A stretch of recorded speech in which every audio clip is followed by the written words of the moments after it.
Assalamualaikum warahmatullahi wabarakatuh. Yang saya hormati Bapak dan Ibu, serta rekan-rekan sekalian dan seluruh adik-adik remaja yang ada di Kecamatan Sungai Selan. Bisa dikatakan ini adalah pertemuan perdana kita. Ke depan kita akan terus-menerus berbincang tentang tema yang kita anggap menarik ya, terutama sesuai dengan apa yang menjadi konsen kita selama ini, yakni keluarga. Bapak dan Ibu serta rekan-rekan sekalian, ada beberapa hal yang mungkin akan selalu kami tidak henti-hentinya sampaikan ke depan. Dan di pertemuan pertama ini kita akan membahas tentang bagaimana bentuk keluarga yang selama ini kita menganggap bahwa rumah tempat keluarga kita berada sebagai keluarga dan rumah yang baik-baik saja. Ternyata banyak hal yang sebenarnya butuh keberanian kita untuk mengakui bahwa rumah kita yang kita anggap sebagai tempat yang damai, ramai, dan tentram ternyata memiliki rasa sepi di dalam hati kita ya. Kita memiliki kebersamaan secara fisik ya, tetapi ternyata kedekatan emosional itu menjadi suatu hal yang mahal ya, terutama di era digital seperti halnya sekarang ini. Pada Ibu, tema kita hari ini cukup sederhana ya. Kita akan membahas sebuah tema yang kita beri nama rumah yang ramai tapi hati yang sepi. Nah, kita akan bicara pelan-pelan. Yang pertama terkait kondisi idealnya dalam keluarga dan rumah itu seperti apa. Rumah itu memang seharusnya berfungsi sebagai pusat interaksi ya, antara suami dan istri, kemudian bapak dan ibu beserta anak-anak itu punya komunikasi yang baik yang bisa dijaga ya. Rumah juga bagian dari tempat perlindungan terhadap emosional kita yang kalau bisa memang kita jadikan tempat yang sangat hangat bagi keluarga ya. Rumah juga tempat bertukar cerita yang secara mendalam, kemudian menjadi pondasi utama bagi kesehatan psikologis anggota-anggota yang ada di dalamnya, termasuk suami, istri, dan anak-anak. Ketika berada di rumah itu harusnya menjadi tempat pulang yang layak dan tempat pulang yang selalu didamba-dambakan. Tetapi dalam dunia modern ini kita menghadapi berbagai macam tantangan-tantangan baru, kondisi-kondisi baru yang ternyata di realitas itu kita mendapatkan sesuatu yang tidak sesuai dengan apa yang kita idealkan dalam kondisi kita. Misalnya kita selama ini terpisah dalam kebersamaannya. Secara individu mungkin bersama di rumah, tetapi ternyata terpisah jauh karena dibatasi oleh layar-layar gadget yang ada di tangan kita masing-masing. Anak-anak dengan kesibukannya main game, scroll sosmed dan sebagainya. Ibu dan bapak juga sibuk dengan kebiasaan dan aktivitasnya, nonton drakor dan lain sebagainya, dan semua itu memang bersama secara fisik tapi ternyata ada jarak secara realitas dan keberadaan yang sebenarnya. Kita memang tidak bisa lepas dari fenomena ini karena memang Indonesia itu menjadi salah satu negara dengan pengguna sosial media terbesar di dunia ya, kurang lebih nomor 4 pada saat ini, setelah beberapa negara-negara yang lain seperti halnya China, India, dan Amerika Serikat ya. Menurut data dari Asosiasi Penyelenggara Jasa Internet Indonesia, di sini tercatat ada 220 juta pengguna aktif sosial media, entah itu yang produktif maupun tidak produktif. Bahkan di beberapa penelitian yang lain, beberapa jurnal mengatakan bahwa kebiasaan kita untuk duduk dan kemudian atau rebahan ya, melakukan scroll sosial media itu bisa menghabiskan waktu lebih dari 8 jam per hari, bahkan ada yang membulatkan menjadi 9 jam per hari. Itu waktu yang sangat lama yang kita habiskan dalam penggunaan waktu kita terhadap scroll di media sosial atau pemanfaatan di media sosial. Nah, ini dilema yang sebenarnya kita hadapi bersama. Ini memang juga bagian dari penyebab akhirnya pergeseran interaksi antar keluarga. Kadang kita bisa saja duduk satu meja ya, di meja makan atau di meja biasa kita berkumpul, tetapi tangan kita juga tidak pernah berhenti untuk menggunakan gadget kita atau handphone kita untuk terus-menerus melakukan scrolling, membaca-baca hal-hal yang ada di media sosial, sehingga kita bahkan lupa bagaimana wajah asli istri kita, wajah sedih atau senangnya anak-anak kita setelah mereka melewati hari, entah itu di sekolahnya, di dunia pergaulan sehari-hari, dan semuanya itu menjadi asing dengan sendirinya, walaupun kita makan dan duduk bersama di meja makan yang sama. Ini terus-menerus kemudian terfragmentasi ya, sehingga kita tercukupi secara informasi, baik di sosial media kita dapatkan bagaimana orang di tanah Jawa sana beraktivitas, orang-orang di Kalimantan sana beraktivitas, tetapi kita melupakan orang-orang yang terdekat kita.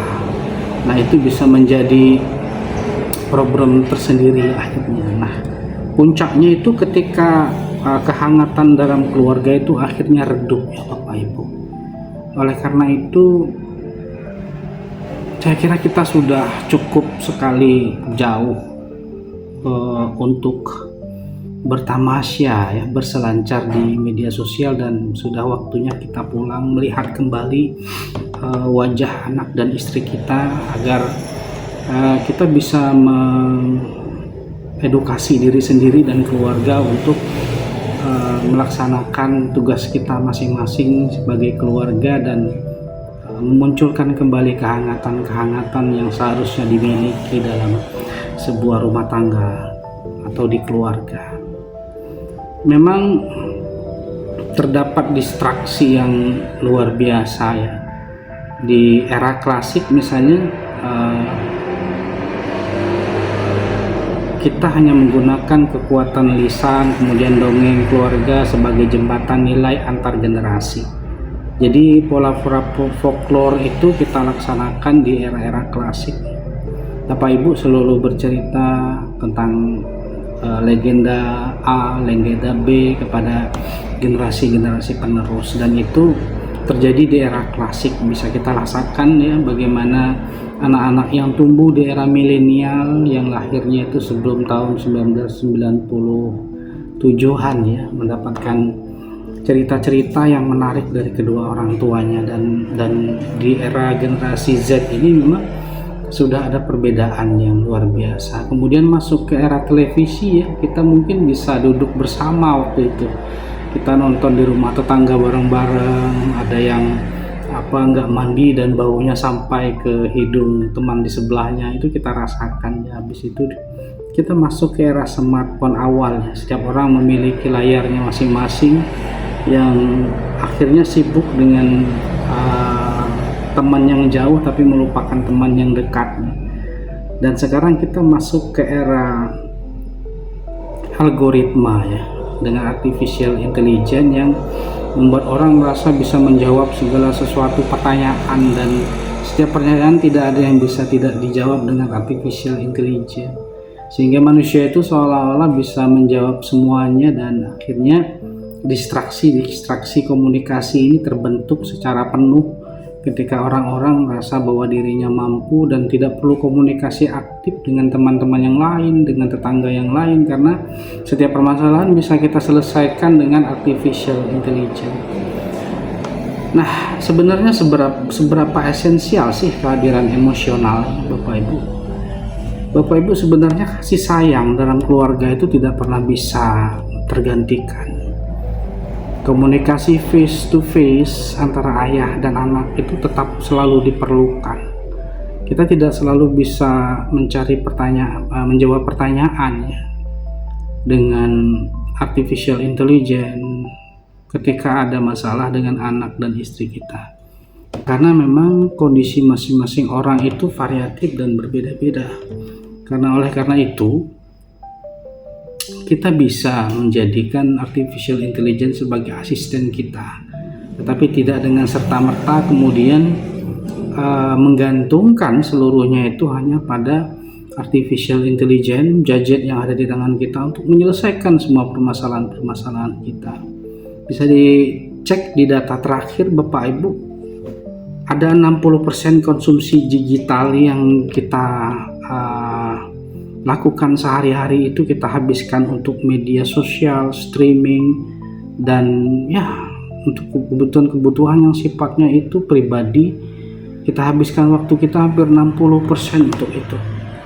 15%-nya tentang kedekatan emosional, itu sangat kecil sekali ya.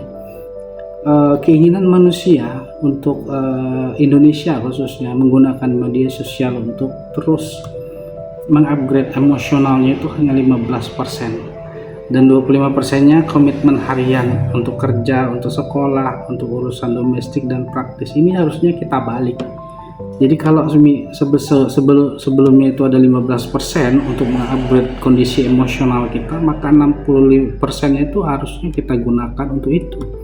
Nah, 15%-nya baru kita gunakan untuk keinginan kita untuk scroll di media sosial, untuk memenuhi kebutuhan hiburan kita dan lain sebagainya ya. Tapi 60%-nya harusnya berkaitan dengan terus mengupgrade diri terkait kondisi emosional kita. Kita banyak belajar, banyak membaca agar mindset kita juga terupgrade dengan baik Bapak Ibu. Makanya saya kira perlu untuk kembali mengalokasikan waktu kita yang sebelumnya hanya 15% untuk keinginan kita mengupgrade diri, dan 60%-nya kita habiskan untuk sosmed, itu kita putar, kita change ya. Jadi yang 60% itu untuk mengupgrade diri dan 15%-nya untuk terkait scroll sosmednya.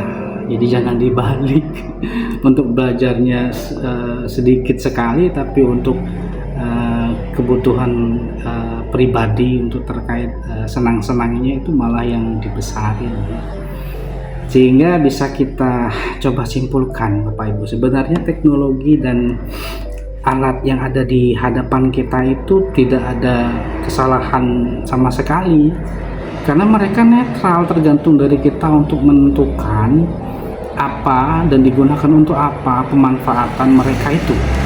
Kalau kita gunakan untuk mempermudah hidup kita, kemudian untuk memperlancar semua aktivitas kita, itu juga positif dan sangat baik ya.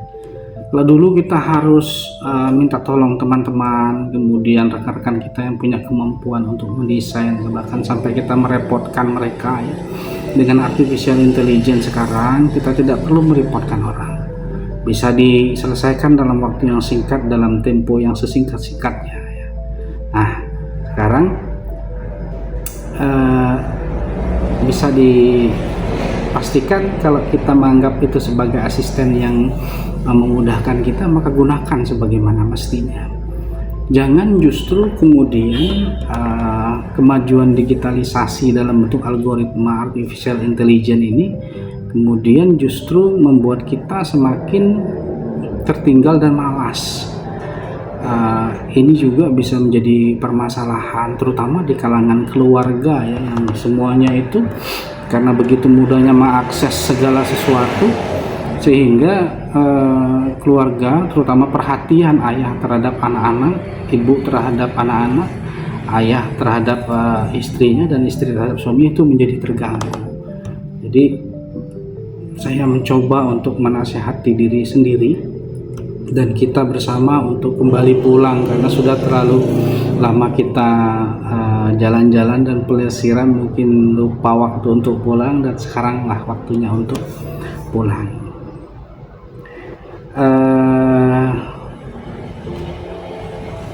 Yang terakhir saya kira Bapak Ibu, sudah ke waktunya kita kembali untuk menjadikan rumah kita tempat yang hangat dan layak untuk menjadi tempat kita pulang.